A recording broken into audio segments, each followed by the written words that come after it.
Hello there and welcome aboard. This is the Knitty Stew podcast. My name is Leanne. I am the Knitty Stew. If you're new here, Stew is short for stewardess. I'm a Canadian flight attendant and a knitter, and this is my YouTube channel where I discuss all my knitting projects and also bring you with me on the road and show you glimpses of the cities that I have the privilege of overnighting in as part of my job. This is episode 20 today, and I'm really glad you're here. You can find me on Instagram as the Knitty Stew and also on Ravelry as the Knitty Stew. I do have in my description everything I talk about on the episode today, and I probably will forget a lot of things. I'm pretty fatigued today. I did a red eye out here to where I'm filming from today. So yeah, anything I forget, I will put in the notes below. Also a note, I do actually have a Ko-Fi account, and if you feel compelled to support my channel financially, that is one way to do so. Or I do have commercials at the beginning and at the very end of my videos, and if you watch those, YouTube, it takes that into monetization, and that helps my channel as well. So thank you so much. I had a pretty interesting day here in London, Ontario, Canada, where I am. I'm looking awfully flushed, but all is well. It is actually a comfortable 20 degrees, 68 degrees Fahrenheit for my American friends, and it's quite comfortable. It was a bit of a challenging overnight, so I'll talk about that maybe a little bit later in the episode. But first I wanted to acknowledge the traditional territory that I am on today. Today I am on the traditional lands of the Anishinaabe, Lenapehoik, the Attawandaron peoples. So thank you for being here. I think I probably already said that 3 times. I wanted to revisit why I actually do a land acknowledgement. And for me personally, it is just my way of, even though it's like I stumble across it, the words and the pronunciations, that kind of thing, is just to stop and the awareness around it, just to stop Indigenous erasure, because that is important to me. We have so much we can learn from the traditions of our Indigenous people, and there are many, many across this huge country of Canada, but around the world as well. So I would put out a call to action on this episode today that you might want to Google the Indigenous peoples in the land upon which you live and see what you learn, and maybe just reflect upon that. So with that all said, I'm just gonna have a little sustenance here. I'm having a protein smoothie and recharging my batteries. I did the red eye out from Calgary out here, and it was only a 3-hour and 27-minute flight. Actually, it might even been shorter than that. I think it was 3 hours, 17 minutes. And we arrived at 3:30 in the morning, Calgary time. I had a little nap, and then I was like, okay, I'm ready to start my day. I'm gonna go check out London, Ontario. And just everything kind of went sideways. I just had a hard time getting around. And this being, oops, sorry, knocking my camera there. This being my 20th episode, I have never experienced the challenges that I had today in navigating throughout the city. And I did Google, of course, I always Google and try and plan out what I'm gonna do when I come to a city. And for whatever reason, I journaled and I invited the goodness of the divine to come into my day and bring me where I needed to be. But I ended up being on the wrong side of the road when the bus showed up. And then when I crossed back to the right side of the road, waited for the next bus, I got on the wrong bus. And I'm watching as I'm not going anywhere near downtown London. And I finally got off at Costco and just stood there and went, okay, I tap out, it's time to call Uber. So I Ubered to the yarn shop here. There are actually 3 yarn shops in and around London, but I went to visit the one downtown called Knit Stitch, and I will insert footage of that later. And some of the other sights and sounds that I saw today. So again, that's part of the whole flight plan today. I've got 4 finished objects, I believe, and I've got 2 works in progress with me. And then at the end, instead of putting in my Knitty Stew queue, wishes of dreams of what I want to knit and what I'm going to do next, I think I'm going to try a new segment called Back Galley Chat, where I just, let you know what's going on, some life stuff. And I do have a pretty big announcement that I'd like to make at the end of the video. So my knitting dream plans at the end of the episodes seem to change on a whim. You hear about like, I'm going to make this, and then we never see it again. But I think maybe that's just part of the creative way. Something new catches our eye, or I cast something on and it doesn't quite, give me joy. So I start something new. Okay, I hope you will perhaps grab a beverage and maybe you're crafting or making, and join me as I discuss my finished objects, the knitting content. First of all, I have the finished object that I'm wearing. You saw this on my last episode if you were here. This is the Taffy Waves shawl by Beata Jezek. And I had quite a lot done. I was actually starting, I believe, the 2-color striping sequence and hadn't gotten to the feather and fan lace portion of the shawl. What an addictive knit this was. I truly enjoyed every minute of this. I can't always say that when it comes to like a lace shawl or just a shawl in general. I'll bring it a little closer so you can see. So garter stitch, garter stitch, garter stitch, wha-bam, feather and fan section of lace. And it's quite large actually. I didn't measure it, but it's longer than my wingspan. It's a triangular shawl. It is a free pattern, so I can tell you all about it. The thing that strikes me most about this shawl is the colors that I chose. Like, I began using this this pink skein that I had on hand. It's from Arcane Fiberworks. It's called Cherry Blossoms. It's fingering, sock weight 80-20, 400 meters, 435 yards. And it has so many little colors in it, including like blues and copper colors and brown.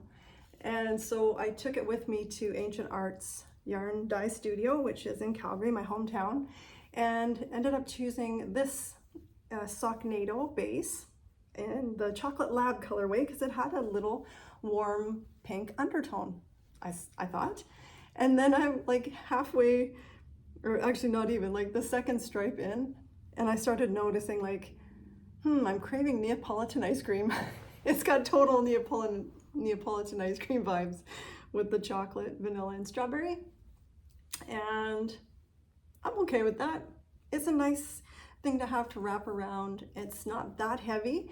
I will say that the Ancient Arts Socknado is a very plump fingering, so it's got a different twist and whatnot from the Arcane Fibers. But anyway, I think the two of them look pretty good together, and I'll probably just keep this as a handy thing to have when I get into an air-conditioned building or whatever during the summer. And yeah, I can wear this year-round. Doesn't have to be a summer shawl, but do love me a summer shawl. What are you knitting right now for summer? Please let me know in the comments. I love to hear what the community is up to, and it inspires me and makes my queue grow. Adds to my favorites, as does watching other podcasts and subscribing to every newsletter. I just can't get enough.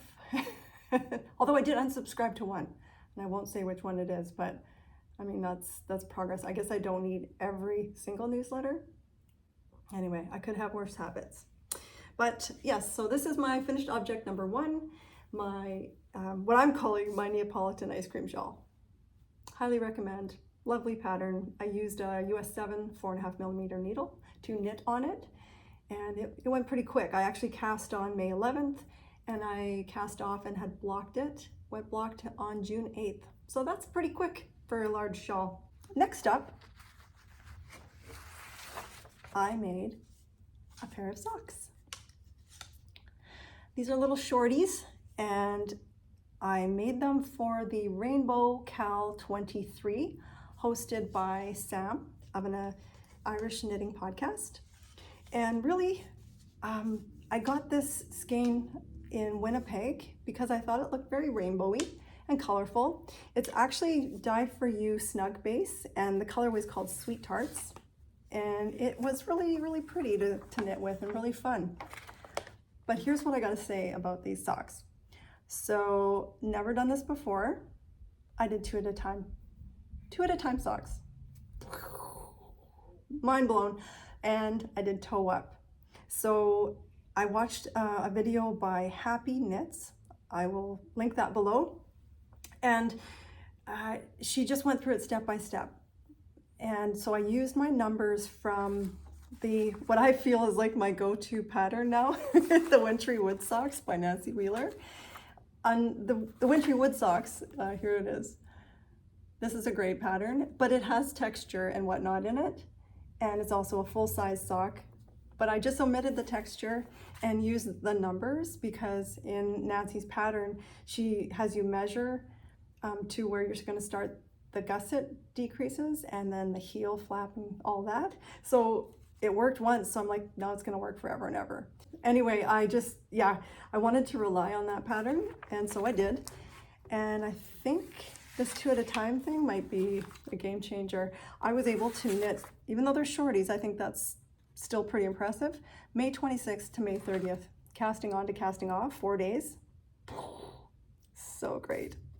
And yeah, like, I think if there was a question if I'm gonna be a legit sock knitter, I got this.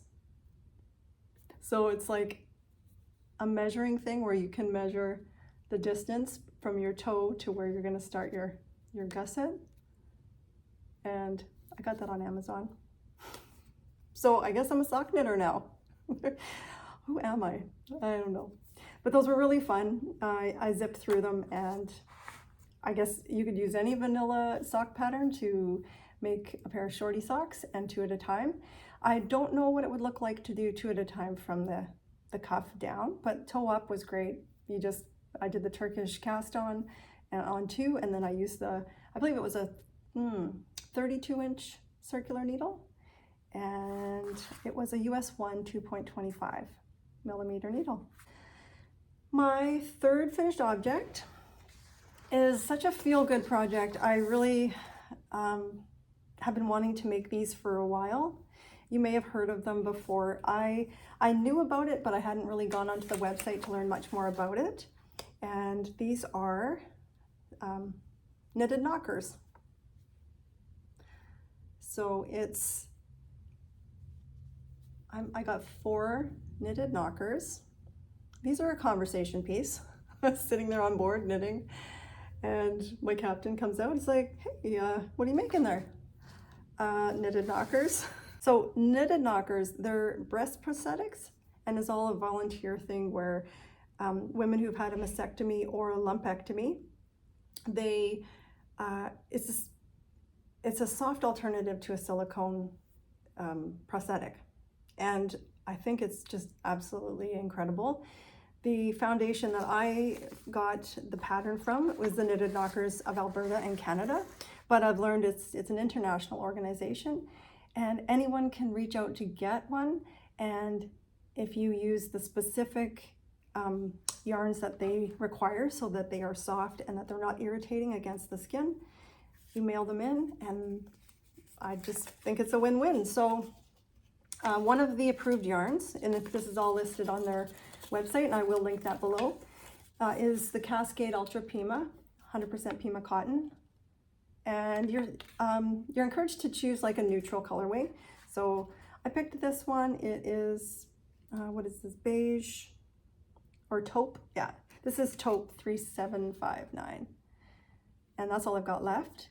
I was able to make 4 C-cup knitted knockers out of 1 skein. And they're knit up pretty quickly if you're comfortable with double pointed needles. They recommend using a US 6 4mm needle. And there's 2 different construction methods, and I did the one that you cast on at the back, and then you increase to the size, and they actually have a chart that do I have it with me? I do. So you can compare the size as you increase to see if you are on the right cup size. So mine was a C cup, and it does fit across. And then you do 2 purl rows, which makes it bend easier. And then you just start decreasing, decreasing, decreasing.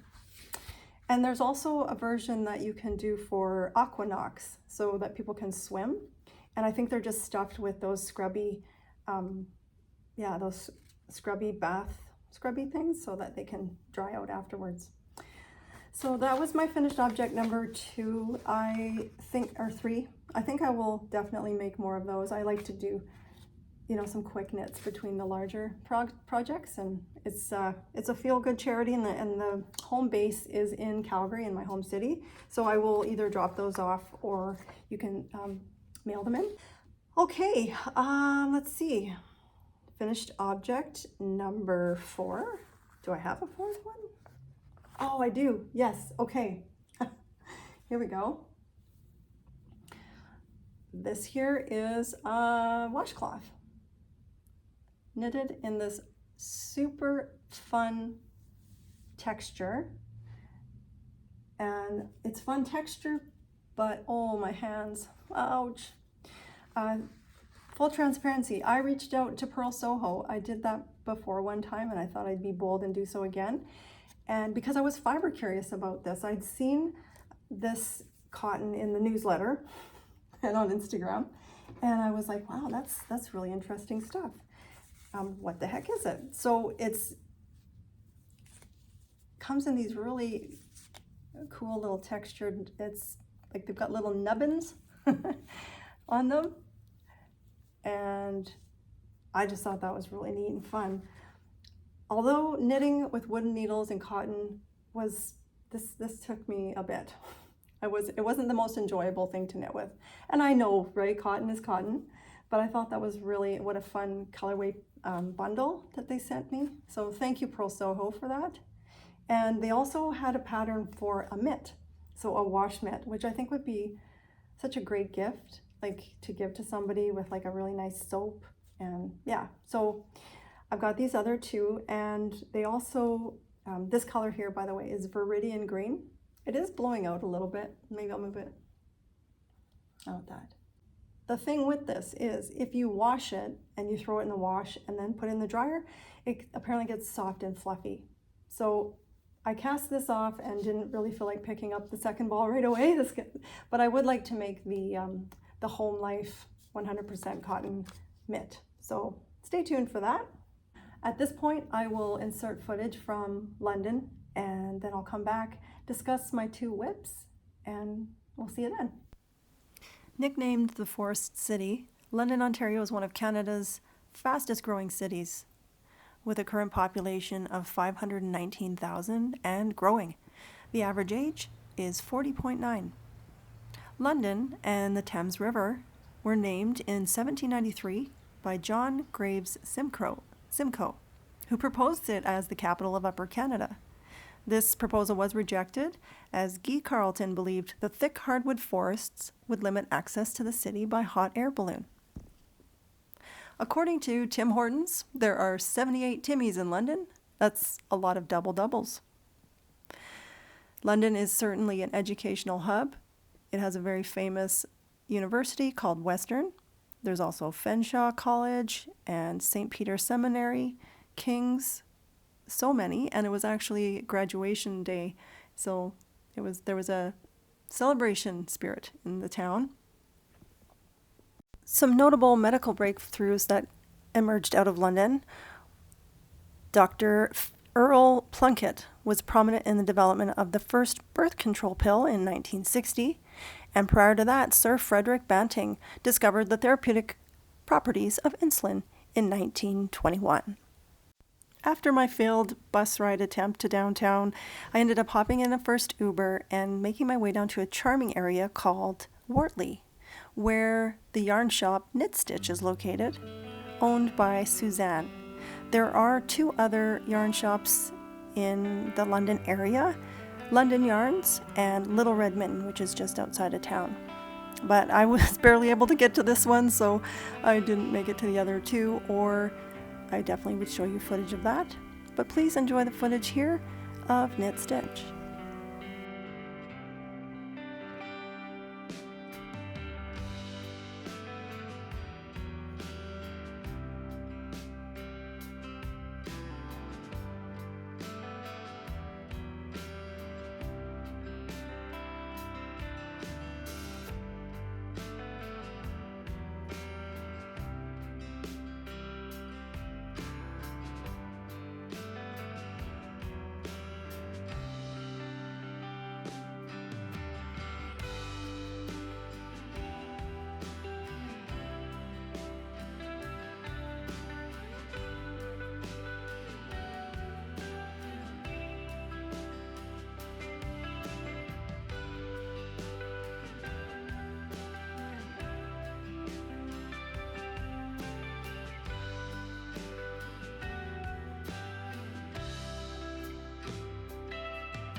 So a big thanks to Suzanne for being so kind to me. And she does have an online shop and plans to do some hand dyeing in the back of her studio soon. I carried on my way after the yarn shop, and my plan was to make it over to Eldon House. And I walked through and found myself facing this bridge gone. And thankfully the universe sent me this little angel here. This is Lieben, or if I'm saying that wrong, Liben. He was my Uber driver, and he could tell how disappointed I was that I was just having such a hard time getting around town. And he was determined that I was going to have a good London experience. So we're besties now, we're friends on Instagram, and I just want to thank him for his positive attitude. There are angels among us.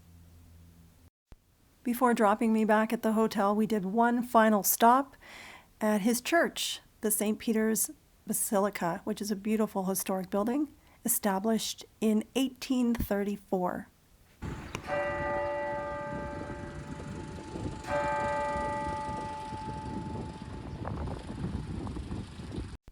Lieben said I needed to go inside and have a look, as it's spectacular, and I had to agree. However, I may have inadvertently stumbled across a wedding ceremony, so I made it really quick. Then we just hopped in the vehicle, did a quick selfie, and I got back to the room to have a bite to eat and record the podcast. So I hope you enjoyed my footage of London, Ontario. And I know that I'm fatigued because I completely forgot about a finished object that I'm pretty pumped about. So here we go. Before I stop and start talking about my works in progress, I need to tell you about this. Wha-bam. This is the Lilou hat. And I've had this in my, I purchased the pattern like 5 years ago. And I just was obsessed right off the bat. Like, it's from 2017, I believe. And I just love these faces. And then the pops of color on either side. It is a paid pattern, Lilou by Caitlin Hunter. And I cast this on with a little sock mini that I'd had in my stash for a long time. And then I used some other scraps. I think just Lynette fingering and then some Croy sock. I did change the pattern. It's actually a bit more slouchy. I omitted some of the rounds in the chart and also in the decreases, just because the purpose of making this, other than this cute colorwork chart, was to practice long floats and handling long floats, as I'd like to make some items out of the Knitted Kalevala book. And they have some longer ones, some of their floats. In this particular pattern, there's one that's 13 stitches across of the white before you get to do a black. So I wanted to practice Ladderback Jacquard. And I found a fabulous tutorial by Unwind Knitwear, which I'll link below. And what I'm going to show you here, so the first part of my floats were just knit with regular stranded. And then right about here, it sort of creates a double fabric. So you create the Ladderback Jacquard stitch, and then it's just a unique way of holding the yarn not in use and just draping it across the back so that it doesn't show through to the front. I think that's the purpose of it. Was it worth it? For me, no. I find it kind of meh. And yes, I could obviously use practice in it, but I didn't really like how when you resolve the Ladderback, I think it pinched it kind of funny, and I can still see my stitches. So that could just be my inexperience with it. And after I finished the longer float parts, I just went back to doing regular carrying of floats like color work. What did blow my mind, I can't wait to show you, is this, the Norwegian knitting thimble. Highly modified. I have customized this thing. So I showed this, I think a couple episodes back, that I had purchased a knitting thimble, looks like this, off of Amazon. And then I went back on and I ordered a different one that actually said Norwegian knitting thimble, because the Amazon ones didn't seem they didn't fit my finger. So this one's by LoRan. Sorry, it's so blowed out here, blue note. LoRan, and I'm not sponsored, and I got it on Amazon. But one of the viewers on here, I forget what your name is, but thank you, had suggested putting silicone inside of the thimble so that it would actually stay put on my finger, because the other ones were just too big. And it worked. It's a game changer. I actually got some yarn fuzzies on it. I had a blast. I knit this part from basically the top of the forehead all the way up here using the Norwegian knitting thimble. So continental, holding my yarn in my left hand, and when I do color work, I usually use one hand, hold the yarn in one hand, my dominant color, and then the contrast in my right hand, and just do it like that. But holding them both in the left, I feel it just made it so even. My tension, and I'm like, this is kind of blowing my mind. Is it a game changer? Now, if I didn't have the silicone inside this thing, it would just flop all over my finger. But as an English thrower, I did find I kept wanting to move this finger more. It's hard for me to switch something that I've been doing for so many years, the throwing. And I won't abandon English throwing because I'm so much faster at it. But I think perhaps for color work, I might continue to use this little thimble because it was really fun. I put a little piece of black tape so I would remember what's the skinny side, what's the narrower side. It's got a larger end and a narrower end. Anyway, that was the cool part about making the Lilou hat. I haven't blocked it. Yeah, I didn't block it or anything. I just wanted to bring it with me to show you on the road because I'm so excited. And one final note about this. This will be my first entry into Selma of Little Big Knits, scrappystashyMAL, because I've had this yarn in my stash pre-December 2020, and I'm using scraps. So that's going in scrappystashyMAL. Yay! My work's in progress. I have two things on the go. One's been getting all the love, and it was just out of nowhere. I have no idea. All of a sudden I'm casting on for it. The Humulus by Isabell Kraemer. The color is a little washed out. It is golden hour here, so it's getting quite bright. And what a fun color work pattern. I've had this, again, this is another one that's been in my library and queue for a long time, but I never cast on for it. I'm gonna put this on for you because it's fun to try on a yoke. Right? Let's see, it goes this way. I think it's fitting pretty good. I just finished the chart. Okay, hopefully I don't pop them off the back here, but I think we're in good shape. And yeah, so this yarn, it's called Metallic Luxe by Loops and Threads. Discontinued yarn. This is Moldavite, and this is Pearl. I am sorry for showing you discontinued yarn. Sometimes I get a little frustrated when I get inspired by something and then I'm like, oh, well, I can't even get the yarn. But again, this is a scrappystashyMAL that I wanted to use my yarn that's still trying to bust my balls. I'm not doing the greatest job at it. Next weigh-in for that is July 1st, by the way.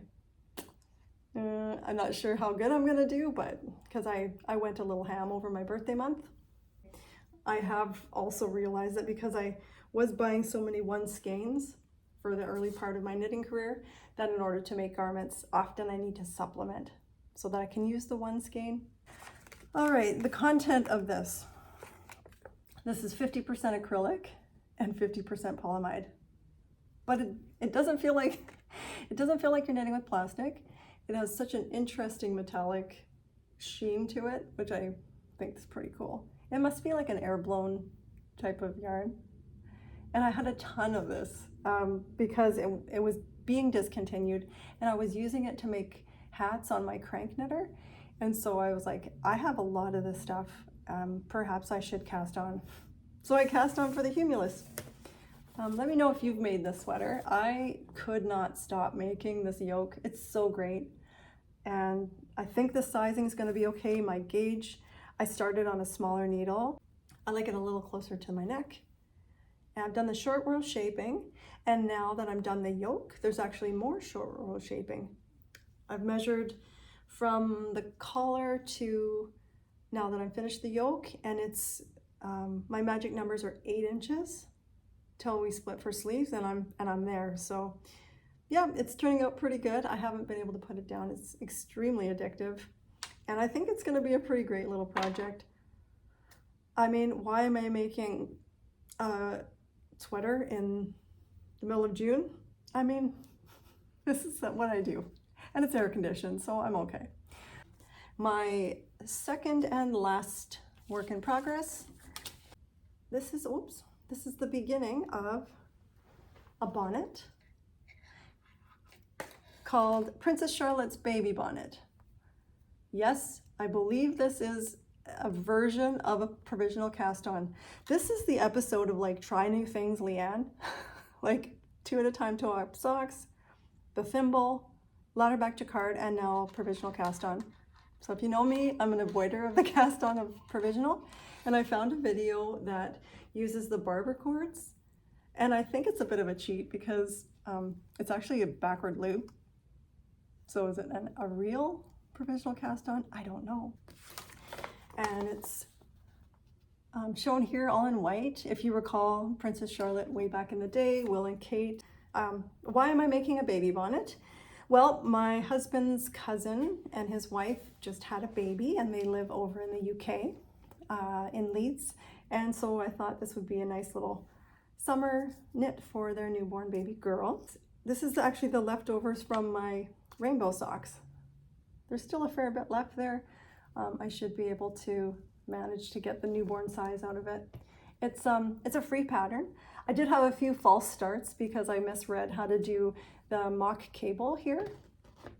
And I was knitting 2 together when you're just supposed to knit 2 and then pass the slip stitch over. So that's okay. I only think I had a total of 31 stitches cast on, so it was no big deal. But yeah, I've been actually really enjoying knitting on that. We also got her a couple of little onesies that have like maple leaves for Canada, and we'll send those off.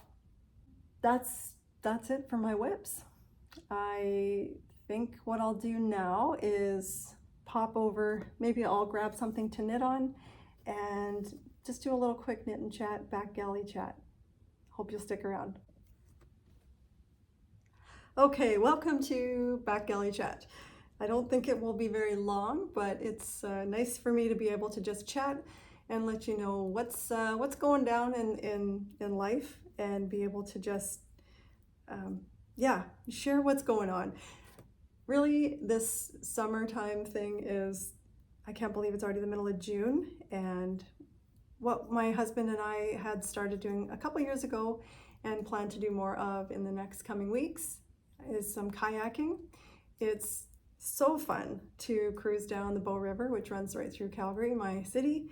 And we're also thinking maybe heading out to the Kananaskis, which is west of us, and probably do a few trips, maybe even an overnight trip, stay in a tent and really get the whole nature experience. It's interesting that we've always tented. We've never had a trailer. We've never done any glamping type thing, but we're starting to feel like it might be time for a topper. Or wouldn't it be cool to have like a little bowler trailer? I would love that. We will be definitely heading out to do some kayaking and just relaxing. Dave, my husband, is on call, so he usually just says yes whenever he gets a call. He works for Canada Post, and it gets busy and then it gets slow, busy and slow. So we like tentatively plan for Mondays and Tuesdays to get out and do some fun things like that. And around that, we also have we're doing quite a lot of care for my in-laws who are in assisted living right now, and that takes up a fair bit of our evenings and weekends, and just making sure that they're looked after, they're okay, just grocery runs and some banking and things like that. I'm sure many of you can maybe relate to that season that we're in. Didn't really expect it to hit so quickly, but that's where we are right now for that. And it's taken a while for us to feel settled in enough to book a trip. So Dave and I are actually going on a vacation. I just decided, life is darn quick. The email came to my inbox at the right time for a 40% off stay. So on October 8th to the 14th, we are going down to the Mayan Riviera. Dave and I have been to Cancun. In fact, we got married just off the coast of Cancun on a little island called Isla Mujeres. But what we just need beach, heat, peace. It's an all-inclusive adults only resort, so we're really looking forward to that. So that's just been booked recently. I also have another exciting travel plan coming up at the end of September, going up to Whitehorse, Yukon to visit with the amazing Brittany of Crux Fibers, and hopefully get to see Loretta of Knit My Way Home, and my friend Tracy of Oliver Rain Knits and I are cruising up there for a weekend at an off-grid cabin. So that's going to be really fun. Very much looking forward to that. And the final update that I wanted to mention was, actually there's two things I wanted to say. I should have probably said this at the very beginning of the podcast, but we hit 10,000 subscribers on this channel, and I'm again blown away by it. It's just incredible, this community, and how many blessings that you brought to me. So thank you so much for being here, and all of you who have subscribed along the way or been here from the beginning. A sincere thank you. That just, it's still, I can't really find words for it. So thank you so much for that. To celebrate a milestone of epic proportions, in my opinion, I'd like to compile some very, very nice prize packs, a couple of them. I'm compiling some now. And actually, I can show you one thing that I've just decided, thanks to visiting the yarn shop here in London. Suzanne hand-dyed this sock blank and gave it to me. The kindness I was shown today. Isn't that beautiful? It's from her Yarnbird studio, that's what she calls it. And it looks like it's, let's see, what do we got here? It's 75 superwash merino, 25% nylon. It's DK, and it's 423 meters. So I'll be putting that in one of the prize packs, but there's other items that I'm gathering. I couldn't get it together for this episode, so I will speak about that in an upcoming podcast. I would say the next one. How about that? And finally, I have a huge announcement to make. So I'm podcasting today from London, Ontario, but in the near future, the Knitty Stew could potentially be podcasting from London, England. My training for our wide body aircraft is happening on June 24th and 25th. So it's go time. I've got e-learning for days, and then I have to do in-person drills and qualify for our 787 Dreamliner, which flies across the pond. When I think about that, I get very excited. Also, a little trepidatious. Those are long haul flights, but we fly to places like Dublin. I'm so excited just saying that. Dublin, we fly to Edinburgh, Barcelona, Paris. Like, the Knitty Stew is going international, and I'm like loving the idea of it so much. I hope my body likes the idea of those long haul flights, and I got to get through the training first.